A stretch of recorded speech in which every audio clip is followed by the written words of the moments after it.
السلام علیکم۔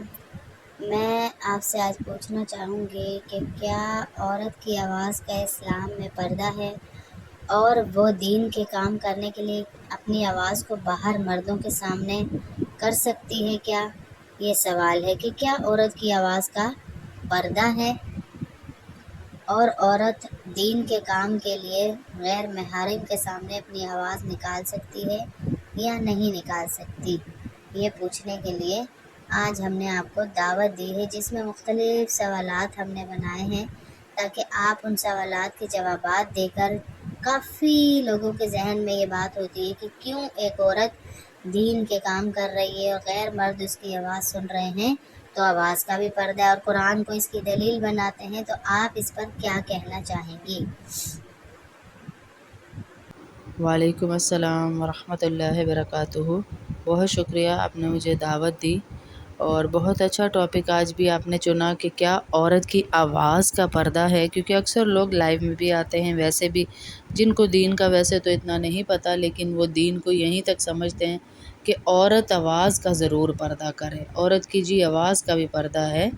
تو کس آواز کا عورت کی پردہ کہا گیا کہ اسلامی شریعت میں عورت کی آواز بذات خود سطر میں نہیں ہے، یعنی عورت کی آواز سننا حرام نہیں، الا یہ کہ وہ نرم لہجے، شہوت انگیزی یا لچک کے ساتھ بات کرے یا فتنے کا سبب بنے، جیسے گانا بجانا اور بہت ہی نرم لہجے کے ساتھ ہیلو ہائے کرنا اور ہنسنا مسکرانا، سخت آواز کے ساتھ عورت بات کرے تو بات بھی کر سکتی ہے۔ اور قرآن کی بھی اس میں دلیل ہے کہ ترجمہ ہے جس کا سورہ احزاب آیت نمبر 32، اس کا ترجمہ ہے کہ نرمی سے بات نہ کرو کہ دل میں بیماری رکھنے والا کوئی شخص لالچ میں پڑ جائے، اور ایسے بات کرو جیسا کہ دستور ہے۔ کیوں کہا گیا یہ کہ دل میں بیماری رکھنے والا؟ مطلب ہر طرح کا انسان آپ کی آواز سن رہا ہے، جیسے اب میں لائیو آتی ہوں تو ہر طرح کا انسان سن رہا ہے، اب میں لٹکا کر اگر بات کروں گی تو کوئی بھی شخص جاتے ہوئے آواز کو اس کے دل کو لبھائی اور اس کے دل میں مرض پیدا ہوا اور آواز کی طرف اٹریکشن ہوئی تو یہ میرا دین کا کام گناہ بن جائے گا۔ تو اس چیز سے صرف اسلام میں منع فرمایا کہ نرمی سے بات نہ کرو کہ دل کی بیماری والے شخص کے لیے روگ نہ بن جائے۔ اس آیت سے واضح ہوتا ہے کہ آواز کی نرمی، لچک یا شہوت انگیزی ممنوع ہے، لیکن عورت کی آواز عام حالات میں معروف انداز میں عام شریعت کے مطابق بولنے کی اجازت ہے، اور دین کا کام کرنا تو افضل ہے دین کا کام کرنا۔ بہت بہترین طریقے سے آپ نے ہمیں سمجھایا۔ اور اگلا سوال یہ ہے کہ کیا صحابیات کی آواز مردوں تک پہنچتی تھی؟ صحابیات کیا مردوں سے بات کرتی تھی؟ کیونکہ آج کل کہتے ہیں کہ بالکل بات ہی نہ کرے، جو بیچاری ذرا سی دیندار ہو گئی ہے تو اس کی آواز ہی کسی دوسرے تک نہ پہنچے، تو اس بارے میں آپ کیا کہیں گے؟ جی بالکل، صحابیات بھی حضور اکرم صلی اللہ علیہ وسلم کے زمانے میں مردوں سے مخاطب ہوتی تھی، سوال کرتی تھی اور دینی معاملات بیان کیا کرتی تھیں۔ کتنے سارے ہم نے ایسے پڑھے، اللہ کے نبی صلی اللہ علیہ وسلم کے پاس عورتیں آتی تھیں دین کے معاملات سیکھنے کے لیے، وہ صحابیہ بھی عورت ہی تھی جو آئیں اللہ کے نبی کے پاس یہ پوچھنے کے لیے کہ مرد جو ہے باہر کے کام کرتے ہیں، نمازیں جماعت سے پڑھتے ہیں، جہاد میں جاتے ہیں، وہ تو ہم سے اجر زیادہ لے جاتے ہیں۔ تو اللہ کے نبی صلی اللہ علیہ وسلم نے ان کو جواب دیا تھا کہ عورت اگر گھر کے کام کرے، اپنے شوہر کی عزت کی حفاظت کرے تو وہ مردوں سے زیادہ ثواب رکھتی ہے، یعنی جہاد سے زیادہ ثواب کر رکھتی ہے۔ یہ بھی صحابیہ ہی تھی، اور پوچھا بھی اللہ کے نبی صلی اللہ علیہ وسلم سے تھا، اور پھر حضرت عائشہ سے ہزاروں مرد صحابہ نے دینی مسائل میں سوالات کیے اور انہوں نے آواز کے ذریعے ہی بتائے۔ ظاہر ہے لکھنا پڑھنا تو اس وقت تھا نہیں کہ لکھ کر بتاتی یا کچھ کرتی، آواز کے ذریعے ہی جوابات دیا کرتی تھی، یہاں تک کہ پاکی ناپاکی کے سوالات مسائل بھی حضرت عائشہ ہی بیان کیا کرتی تھی۔ حضرت عمر کے خطبے کے دوران ایک عورت نے آواز بلند کی اور قرآن سے دلیل دی، حضرت عمر نے بات قبول کی، یہ ایک عوامی بحث تھی۔ ہیں جی، یہ سب واقعات بتاتے ہیں کہ عورت دین کی بات معروف انداز میں مردوں سے کر سکتی ہے۔ جیسے کہ مدارس کے اندر اساتذہ کرام آتے ہیں، پردے میں بیٹھ کر پڑھاتے ہیں، ان کی آواز عورتوں تک آتی ہے، جیسے ان کی آواز سطر نہیں ہے، اسی طرح عورتوں کی آواز بھی سطر میں نہیں ہے، بشرط یہ کہ لچک نہ ہو، نرمی نہ ہو، سختی کے ساتھ سخت الفاظ آواز کے ساتھ بات کی جائے۔ جی جزاک اللہ۔ اب اگلا سوال ہے کہ کیا آج کی عورت دین کا کام مثلاً lecture, on line classes, live آنا، ویڈیوز بنانا، ریڈیو پر آنا، پردے کے اندر یہ سب کر سکتی ہے؟ اگر عورت شریعت کے آداب کا خیال رکھتے ہوئے یہ کام کرے تو کیا وہ ویڈیوز بنا سکتی ہے اور اپنی آواز کا اس طرح استعمال کر سکتی ہے؟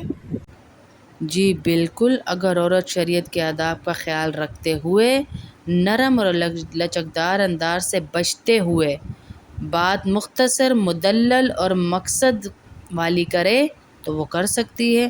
فتنے سے محفوظ ماحول ہو، زینت، بناوٹ، شوخی، شہوت سے خالی ہو، یعنی اگر دین کا کام کر رہی ہے تو پورے پردے میں کرے، یہ نہیں کہ آنکھوں کا میک اپ اور لالیاں لگا کے اور جھومر لگا کے اور کلرفل عبائے پہن کے اور ٹائٹ عبائے پہن کے اور لائٹنگ کر کر، اس طرح یہ بھی منع ہے۔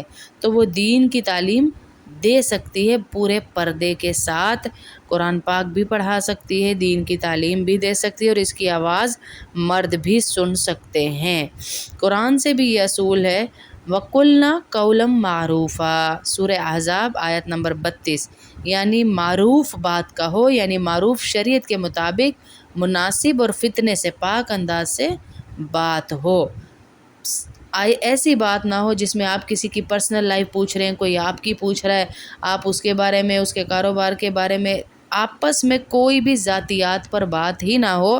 کوئی اگر آپ سے سوال کر رہا ہے تو آپ اس کے سوال کا دین کے اعتبار سے، شریعت کے اعتبار سے جواب بھی دے سکتی ہیں، اگر آپ جواب دینے کی اہل ہیں۔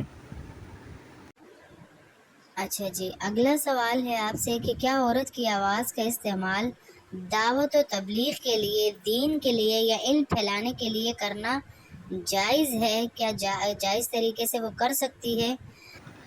جی ہاں، بالکل، اس کا جواب بھی یہی ہے کہ عورت اگر دین پھیلانے کے لیے، تبلیغ کے لیے، دعوت کے لیے، علم پھیلانے کے لیے، کہ عورتوں کو گھر بیٹھے دین کو آسان کر کے سکھانے کے لیے اپنی آواز میں تھوڑی سی سختی پیدا کر کر کام کرتی ہے دین کا، تو کر سکتی ہے۔ مطلب یہ کہ آواز میں نزاکت، نرمی یا شہوت والا لہجہ نہ ہو کہ دیکھ کر، کوئی سن کر اٹریکشن پیدا نہ ہو۔ حضرت عائشہ رضی اللہ تعالیٰ عنہا بھی بہت سارے صحابیوں کو دین سکھایا کرتی تھی، اور دین سکھا کر ان سے بہت بڑے عالم بنے، بہت سارے مسائل سیکھے، کیونکہ سب سے زیادہ حضرت حضور صلی اللہ علیہ وسلم کے قریب تھی، تو سب سے زیادہ مسائل انہی سے سیکھے گئے۔ اچھا، حضرت عائشہ رضی اللہ تعالی عنہا عورتوں کو، صحابہ کو، سب کو دینی مسائل کیسے سکھاتی تھی، اور وہ کتنی بڑی عالمہ تھی؟ صحابی مرد ان کے پاس آ کر کیسے دین کا علم سیکھتے تھے؟ حضرت عائشہ رضی اللہ تعالیٰ عنہا اسلام کی سب سے بڑی عالمہ خواتین میں شمار ہوتی ہیں۔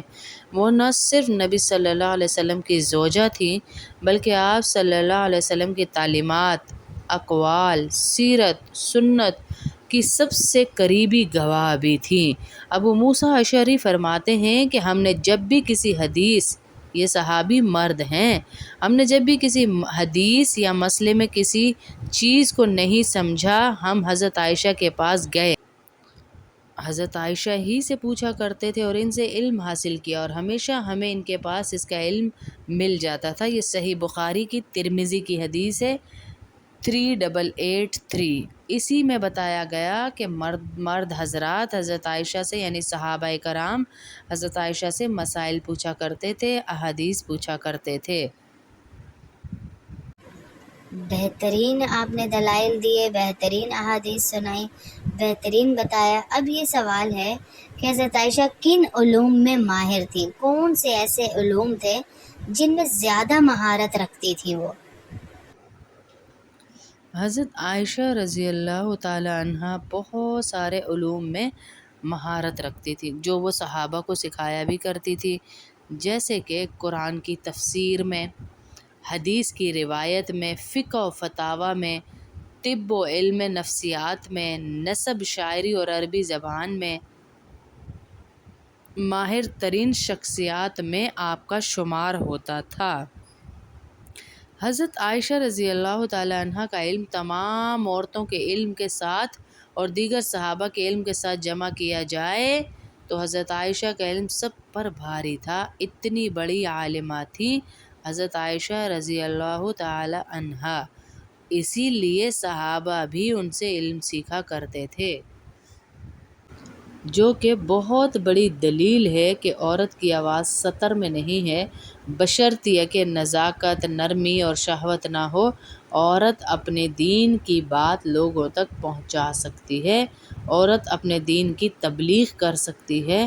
عورت جیسے پہلے زمانے میں عورتیں جہاد تک میں شریک کرنے کی ضد کرتی تھی، تو عورتیں سارے کام کر سکتی ہیں۔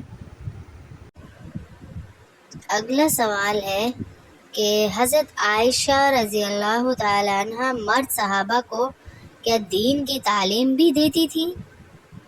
جی بالکل، جیسے پیچھے بھی بہت دفعہ میں نے عرض کیا کہ حضرت عائشہ سے صحابہ کرام نے، تبع تابعین نے، سب نے علم سیکھا۔ جیسے حضرت عائشہ نے عبداللہ بن عباس، ابو ہریرہ، ابو موسیٰ اشعری، عروہ بن زبیر، قاسم بن محمد اور دیگر بڑے علماء صحابہ تابعین کو تعلیم دی۔ حضرت عروہ بن زبیر تابعی فرماتے ہیں، میں نے حضرت عائشہ سے بڑھ کر قرآن، فرائض، حلال، حرام، فقہ، شعر اور تاریخ میں کسی کو نہیں دیکھا۔ اگلا سوال یہ ہے کہ حضرت عائشہ نے کتنی احادیث روایت کی؟ کتنی حدیثیں حضرت عائشہ سے ثابت ہے، روایت کی انہوں نے؟ حضرت عائشہ رضی اللہ تعالیٰ عنہا نے بہت ساری حدیثیں نقل کی۔ 2210 احادیث حضرت عائشہ رضی اللہ تعالیٰ عنہا نے روایت کی۔ ان میں سے کئی احادیث ایسی امور پر مشتمل تھی جو صرف ازواج مطہرات ہی جان سکتی تھی۔ مثلاً نبی کریم صلی اللہ علیہ وسلم کا گھریلو معاملہ حضرت عائشہ نے صحابہ تک پہنچایا، ہم تک پہنچایا۔ غسل کا طریقہ حضرت عائشہ نے پہنچایا۔ عبادات کا تفصیلی طریقہ حضرت عائشہ نے پہنچایا۔ رات کی عبادات حضرت عائشہ نے پہنچائی۔ یہ سارے گھریلو معاملات ہیں، یعنی گھر میں ہوا کرتے تھے، تو یہ باہر تک حضرت عائشہ نے بتایا کہ اللہ کے نبی کیسے رہتے تھے، نبی کے اخلاق اور معمولات کیسے تھے گھر کی زندگی میں۔ تو یہ ساری احادیث ہی میں نقل کر کر کر وہ ہمیں بتاتی تھیں کہ اللہ کے نبی کی راتیں ایسی تھی، دن ایسے تھے، کھاتے ایسے تھے، پیتے ایسے تھے، آتے ایسے تھے، جاتے ایسے تھے، کیا کیا معمولات تھے۔ بالکل صحیح، جزاکم اللہ خیرن کثیرہ۔ لیکن اکثر جو لبرل بچیاں ہیں وہ ہم سے پھر سوال کرتی ہیں کہ حضرت عائشہ کے علم کی قرآن سے کیا دلیل ہے؟ اللہ تعالیٰ نے قرآن میں امہات المومنین کی عظمت بیان کرتے ہوئے فرمایا، وَاذْكُرْنَ مَا يُتْلَى فِي بُيُوتِكُنَّ مِنْ آیَاتِ اللَّهِ وَالْحِکْمَةِ، سورہ احزاب آیت نمبر 34۔ اور اپنے گھروں میں جو اللہ کی آیات اور حکمت کی باتیں پڑھی جاتی ہیں انہیں یاد رکھو، انہیں یاد رکھو۔ یعنی اللہ کے نبی صلی اللہ علیہ وسلم جو حکمت کی باتیں کریں، جو آیات پڑھیں، انہیں یاد رکھو، کیونکہ تم سے آگے سے پوچھا بھی جائے گا، کوئی بھی پوچھ سکتا ہے، کسی کو بھی بتانی پڑ جاتی ہیں۔ اس آیت سے ثابت ہے کہ ازواج مطہرات بالخصوص حضرت عائشہ قرآن و سنت کی تعلیمات کے حافظہ اور معلمہ تھیں۔ کیا حضرت عائشہ فتویٰ بھی دیتی تھی دین کے معاملات میں، یا صرف مسائل بیان کرتی تھی؟ کیونکہ فتوے کا آپ کو آج بھی پتہ ہے کہ ایک ہوتا ہے دین کا علم حاصل کرنا یعنی عالمہ بننا، اور ایک ہوتا ہے مفتیہ بننا، اس کے لیے اور علم سیکھنا پڑتا ہے تو ہم جا کر فتویٰ دے سکتے ہیں۔ تو کیا حضرت عائشہ فتویٰ بھی دیا کرتی تھی؟ جی بالکل، حضرت عائشہ باقاعدہ فتاویٰ دیا کرتی تھی، اور ان کے پاس مرد اور عورتیں، تمام صحابی اور صحابیات سب سوالات لے کر آیا کرتے تھے جس پر وہ فتویٰ دیتی تھی۔ امام ذہبی رحمۃ اللہ علیہ فرماتے ہیں کہ حضرت عائشہ علم، فتاویٰ اور فہم دین میں سب سے اعلیٰ مقام پر فائز تھیں۔ کیا حضرت عائشہ کی تعلیمات سے امت کو کیا کیا فائدے ہوئے؟ حضرت عائشہ کی تعلیمات سے امت کو کیا کیا فائدے ہوئے؟ حضرت عائشہ کی تعلیمات سے وہ فائدے ہوئے جو ہم بیان نہیں کر سکتے۔ حضرت عائشہ ہی کے ذریعے ہزاروں کی تعداد میں احادیث ہم تک پہنچی۔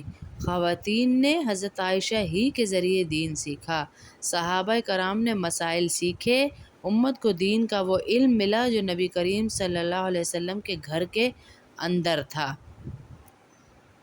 اسی لیے ان سب باتوں سے ظاہر ہوتا ہے کہ صرف اس بات سے گھر میں بیٹھ جانا کہ عورت کی آواز کا پردہ ہے چند لوگوں کے کہنے سے، تو ہم نے لوگوں کی نہیں اللہ کی پرواہ کرنی ہے کہ اللہ نے قرآن میں حکم دیا ہے کہ میرے دین کو آگے پہنچاؤ، اور عورت کی آواز سطر میں نہیں آتی ہے بشرطیہ کہ وہ دین کا کام کر رہی ہو، لہجے کو تھوڑا سخت کر کر دین کی بات لوگوں تک پہنچا رہی ہو، پرسنل گفتگو نہ ہو، پرسنل سوال جواب نہ ہو، بہت لمبی چوڑی بات نہ ہو، اور کوئی ایسا سوال نہ ہو جو اگر مرد مفتی سے پوچھا جاتا تو اس کا جواب مل جاتا، لیکن وہ ایک عورت سے پوچھا جائے۔ آج کل بہت سارے مواقع ہیں، مرد مفتی حضرات بھی ہیں جن سے سوالات پوچھے جا سکتے ہیں، تو اس کے باوجود پھر عورت سے سوال پوچھنا اور اس کا جواب طلب کرنا صرف اپنی ذاتی زندگی میں جو نفسانی خواہشات ہیں ان کو پورا کرنے کے لیے یہ بہت غلط بات ہے۔ تو دین کا کام عورت بھی کر سکتی ہے، مرد بھی کر سکتا ہے، اس میں کوئی شرائط نہیں ہے، البتہ جن قیود کو عورت کے اوپر لگایا گیا پورے پردے کے ساتھ کرے، نرم الفاظ نہ استعمال کرے، نرم لہجہ نہ استعمال کرے، اور دین کے کام میں اللہ کو حاضر ناظر جان کر، نیت کو خالص رکھ کر، صرف اللہ کی رضا کے لیے دین کو آگے پہنچائے کہ میرا اللہ مجھ سے راضی ہو جائے، تو اللہ پاک اس کام میں برکت عطا فرمائیں گے، اللہ اس کام میں برکتیں ہی دیں گے، جہاں جہاں اس کی دین کی بات سنی جائے گی اس کے نام اعمال میں نیکیاں ہی لکھی جائیں گی اور نیکیاں ہی کاؤنٹ ہوں گے۔ اس نیکی کی طلب سے آپ بھی جو بہنیں ہیں دین کے کام میں ہمارا ساتھ دیجیے اور حصہ بنائیے، اپنا آخرت کی تیاری کیجیے۔ السلام علیکم ورحمۃ اللہ وبرکاتہ۔